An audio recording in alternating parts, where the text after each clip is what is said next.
Increasing breadth in the market is a good sign. In the last 8 weeks, what we have seen is there has been a buyers who have come into the market, and that is reflected in market breadth. So, as a result of that, if you look at the market monitor, you will see that there has been the primary indicator has turned bullish, and that can be a sign that this rally might have legs for some time.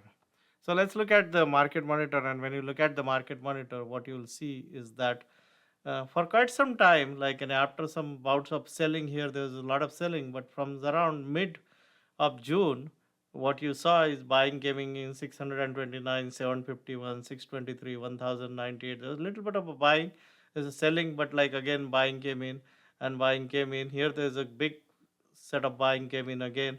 And as a result of that, this particular indicator, which tells you number of stocks of 25% in a quarter, has gone positive. That indicates that more stocks are now making 25% plus move in a quarter than they were going down, and that indicates that is also indicated in other things, because if you look at things like the Warden T2108 indicator, you will see that the T2108, which tells you the percentage of stocks which are above their 40-day moving average, has gone up to 66. And on one stage, this was at the lowest on this was intraday around 8.78. So there has been a marked improvement in percentage of stocks which are trading above their 40-day moving average. So if you're looking for more likelihood of swings working, the swings have started working for last almost 6 or 8 weeks, and they will continue to work